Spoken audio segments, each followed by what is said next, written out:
ഒരു അവസ്ഥയിൽ ഞാൻ കണ്ടിട്ടില്ല. അല്ല, എന്നെക്കാട്ടും മുന്നേയുള്ള തലമുറ പോലും ഇങ്ങനെ ഒരു അവസ്ഥ കണ്ടിട്ടില്ല. ആദ്യമായിട്ടാണ്. അതുകൊണ്ട് തന്നെയാണ് ജനങ്ങൾക്ക് ഭയങ്കരമായിട്ടുള്ള കൗതുകം തന്നെ കാണുന്നത്. ഇതുപോലെ ഇപ്പം ആ കല്ലുകളെല്ലാം അടുക്കി വെച്ചാൽ കാണുന്നില്ലേ, പഴയ കാലത്ത് ആരോ ചെയ്തൊരു പണിയുടെ ഭാഗം പോലെയുണ്ട് കാണുന്നത്. മെയിനായിട്ട് ഈ വെള്ളം ഇങ്ങനെ പറയാൻ കാരണം ജലനിധി വെള്ളം അടിക്കലാണ്. 1,00,000 മുകളിൽ വെള്ളം ഒരു ദിവസം അടിക്കുന്നുണ്ട്. അത് ഇനിയും അടിച്ച് നിർത്തിയിട്ടില്ല.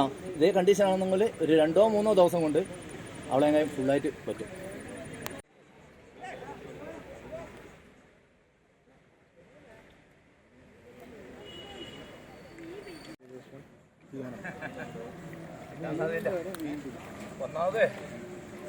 തളർന്നു പോകുന്നില്ലേ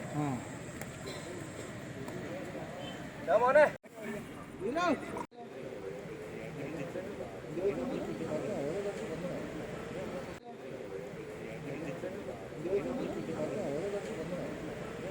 സാധാരണ ഈ സമയത്ത് മഴ പെയ്ത് ഒഴുക്കുണ്ടാവേണ്ടതാണ്.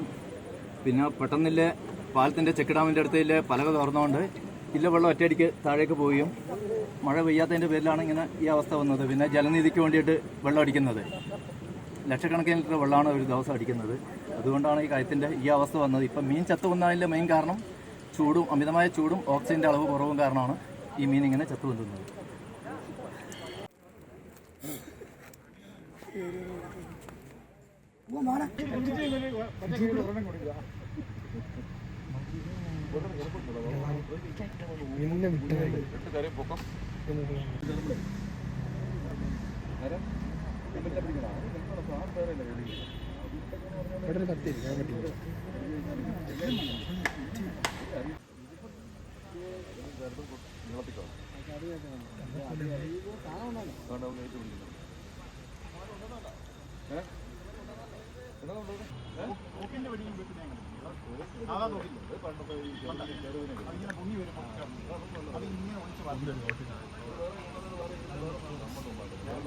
ഒരു 10-15 കിലോളം മീനെ അടി കിടപ്പുണ്ട്.